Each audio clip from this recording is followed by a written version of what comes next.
Hello dear friends, welcome back to my channel wisdom wells official. आज हम लोग अपने इस चैनल पर एक नए वीडियो के साथ लौटे हैं और आज का हमारा टॉपिक है एन एपिटाफ। ये एक पोएम है written by poet Walter de la mayor.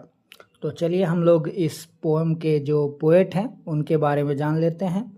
Walter de la mayor, जिनका जन्म हुआ था 1873 में और मृत्यु 1956 में हुआ था, was born in the village of Charlton in Kent. तो इनका जन्म जो है इंग्लैंड के केंट में चार्ल्टन नामक गांव में हुआ था। He lost his father at the age of 4। उन्होंने अपने पिता को गंवा दिया एट द एज ऑफ 4, यानी 4 वर्ष की उम्र में उन्होंने अपने पिता को खो दिया था। और अपने परिवार, he had to move with his family, अपने परिवार के साथ वो चले जाते हैं, शिफ्ट हो जाते हैं लंदन। ठीक है, लंदन में उन्हें जाना पड़ता है।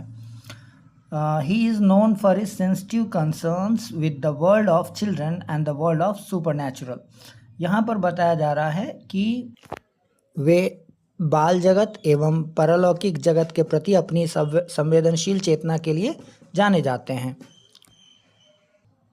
उनके द्वारा लिखी गई सॉन्ग्स फॉर चिल्ड्रन और पिकअप पाई, ये 2 ऐसी रचनाएं हैं जिनमें आपको सपनों का एक संसार देखने को मिलता है।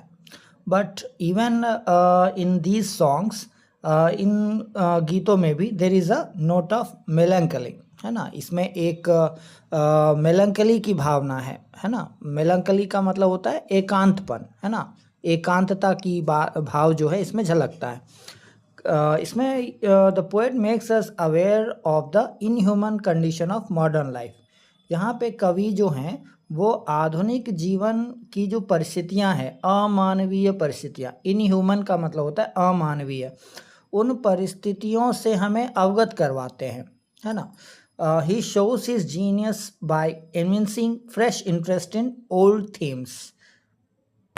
वे पुरानी विचारधारा में नवीन अभिरुचि के स्पष्टीकरण द्वारा अपनी विलक्षण प्रतिभा प्रदर्शित कर रहे हैं।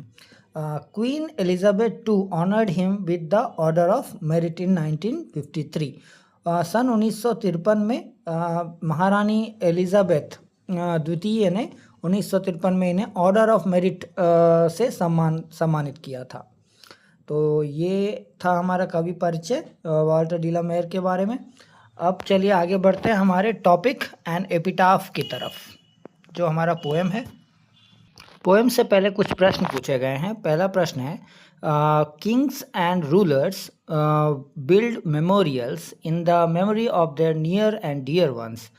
तो यहाँ पर कही जा रही है, ये सिर्फ डिस्कस करने के लिए क्वेश्चन, कि जो किंग्स हैं और रूलर्स हैं वो अपने सगे संबंधियों या निकटवर्ती लोगों के लिए जिनसे वो बहुत प्रेम करते हैं, है ना, उनके लिए वो कुछ मेमोरियल्स बनाते हैं, उनकी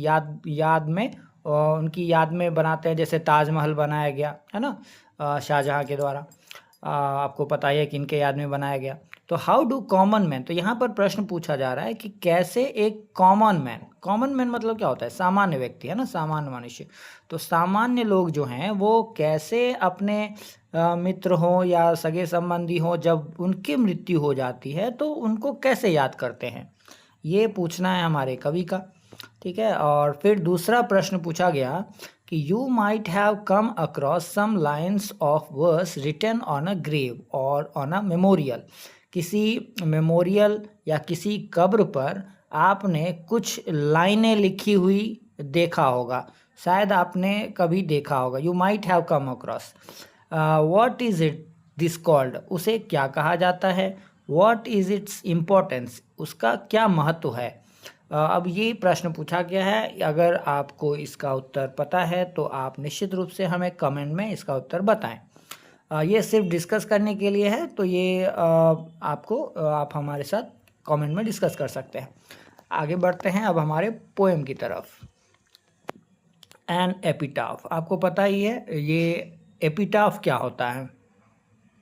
एपिटाफ किसी मृतक की याद में बना मकबरा जो होता है उसे एपिटाफ बोला जाता है।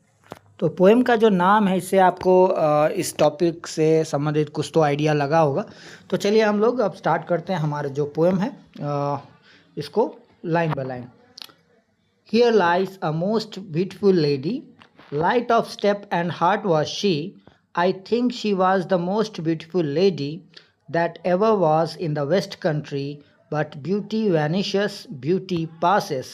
However rare, rare it be, and when I crumble, who will remember this lady of the West Country? तो जो हमारा पहला लाइन है, here lies a most beautiful lady. Most beautiful lady यानी सबसे सुंदर स्त्री। हियर मतलब यहाँ, लाइस यानी लेटी हुई है या पड़ी हुई है। तो यहाँ पड़ी हुई है या लेटी हुई है सबसे सुंदर स्त्री। वो उस स्त्री के बारे में बताया जा रहा है कि light of step and heart was she. वो सुंदर स्त्री जो लेटी हुई है, पड़ी हुई है, वो सुंदर स्त्री जो दफन है वो कैसी है। तो यहाँ पर बताया गया कि उसके कदम हल्के थे और उसका हृदय प्रसन्न था। इसका भावार्थ है कि वह खुशमिजाज, सरल और दयालु थी तथा अपने आसपास खुशी फैलाती थी।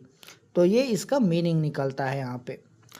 थर्ड लाइन है कि आई थिंक, मुझे लगता है या मैं सोचता हूँ कि शी वाज पास्ट टेंस में प्रयोग हुआ है उस मोस्ट ब्यूटीफुल लेडी के लिए। इसका मतलब है कि वो जो लेडी थी वो मर चुकी है, ये स्पष्ट होता है इस शब्द से। I think she was the most beautiful lady. तो यहाँ पर कह रहे हैं कवि कि कवि मानते हैं कि वह सबसे सुंदर स्त्री थी। कवि उसके प्रति गहरा सम्मान और प्रेम व्यक्त करते हैं यहाँ पर।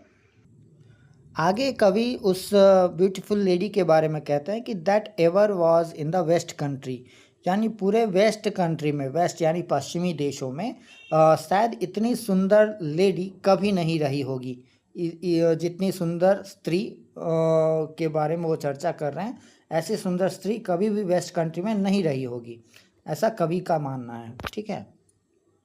इस पंक्ति में कवि कहते हैं कि यह पश्चिमी क्षेत्र की सबसे सुंदर स्त्री थी, यानी उसकी सुंदरता और अच्छाई इतनी महान थी कि कोई उसकी बराबरी नहीं कर सकता था। ये उसका भावार्थ है। कवि अगले ही लाइन में कहते हैं but beauty vanishes, beauty passes. अभी तक तो उस लेडी, उस स्त्री की खूब सुंदरता की चर्चे हो रहे थे, बट अगले ही लाइन में कवि का कहना है कि जो ब्यूटी है, सुंदरता है, वो वैनिशेस मतलब ढल जाती है, समाप्त हो जाती है, समय के साथ वो समाप्त हो जाती है। ब्यूटी पासेस, जो सुंदरता है वो गुजर जाता है। कवि कहते हैं कि सुंदरता हमेशा नहीं रहती, समय के साथ समाप्त हो जाती है। बाहरी सुंदरता अस्थायी है, युवावस्था और रूप रंग समय के साथ ढल जाते हैं। However rare it be, rare it be, rare मतलब दुर्लभ होता है, अनोखा होता है ना। यानी कवि यहाँ पर कह रहे हैं कि जो सुंदरता है ना वो गुजर जाता है, समाप्त हो जाता है, ढल जाता है, चाहे वो सुंदरता कितनी भी दुर्लभ या अनोखी क्यों ना हो। And when I crumble who will remember. अब यहाँ पर कवि अपनी भावना को व्यक्त कर रहे हैं कि व्हेन, जब, आई मतलब मैं, यहाँ कवि खुद को रख रहे हैं और यहाँ कह रहे हैं कि व्हेन आई क्रम्बल, जब मैं क्रम्बल हो जाऊँगा। क्रम्बल का मतलब यहाँ पर हुआ समाप्त हो जाना या मरकर मिट्टी में मिल जाना। तो कवि कहते हैं कि कवि सोचते हैं कि जब वह मरकर मिट्टी में मिल जाएंगे तब हु विल रिमेंबर, कौन उसे याद रखेगा, है ना, उस महिला को। इस पंक्ति का भावार्थ है कि यह मृत्यु के बाद भुला दिए जाने के डर को दर्शाती है और इंसान चाहता है कि लोग उसे याद रखें, है कि नहीं। तो हर व्यक्ति चाहता है कि मरने के बाद, मृत्यु के बाद भी उसे लोग याद रखें। तो यहीं पर जो है कवि भी इसी बात को दोहरा रहे हैं। और आगे है कि this lady of the west country, यहाँ पर हु विल रिमेंबर यानी कौन याद रखेगा किसे, इस लेडी को, जो वेस्ट कंट्री की सबसे सुंदर महिला थी, उस लेडी, उस स्त्री को कौन याद रखेगा जब मेरी मृत्यु हो जाएगी, है ना। तो कवि कहते हैं कि जब उनकी मृत्यु हो जाएगी तो उस महिला को, जो वेस्ट कंट्री की सबसे सुंदर महिला थी, उसे कौन याद रखेगा। तो ये था इसका लाइन बाय लाइन एक्सप्लेनेशन। चलिए अब थोड़ा एक बार समराइज़ कर लेते हैं। एक नज़र में। एन एपिटफ एक छोटी लेकिन गहरे अर्थ वाली कविता है। इस कविता में कवि एक ऐसे स्त्री का वर्णन करते हैं जो अत्यंत सुंदर, कोमल और खुश मिजाज थी। उसकी चाल हल्की थी और उसका हृदय आनंद से भरा हुआ था। कवि मानता है कि वह वेस्ट कंट्री की सबसे सुंदर महिला थी, लेकिन आगे कवि यह बताता है कि सुंदरता स्थायी नहीं होती। समय के साथ बाहरी रूप और सौंदर्य समाप्त हो जाते हैं। चाहे सुंदरता कितनी भी दुर्लभ या अनोखी क्यों न हो, वह हमेशा नहीं रहती। कविता के अंत में कवि एक गंभीर प्रश्न भी उठाते हैं। जब समय बीत जाएगा और लोग बदल जाएंगे, तब इस सुंदर स्त्री को कौन याद रखेगा? यहाँ कवि मानव जीवन की नश्वरता और यादों के मिट जाने की सच्चाई को दर्शा रहे हैं। यह कविता हमें सिखाती है कि बाहरी सुंदरता अस्थायी है, लेकिन अच्छे गुण, दयालुता और मधुर स्वभाव ही किसी व्यक्ति को वास्तव में यादगार बनाते हैं। तो स्टूडेंट्स, आज की ये कविता यहीं पे हमारी समाप्त होती है। आप हमें कमेंट में बताएंगे कि आपको कितना अच्छा लगा। यदि इसमें आप कोई डाउट है तो आप निश्चित रूप से हमें कमेंट करें, हम उसका उत्तर देने का प्रयास करेंगे। और इस तरह के और भी वीडियोस के लिए हमारे चैनल को लाइक करें, सब्सक्राइब करें और शेयर करें। धन्यवाद। आज के लिए बस इतना ही।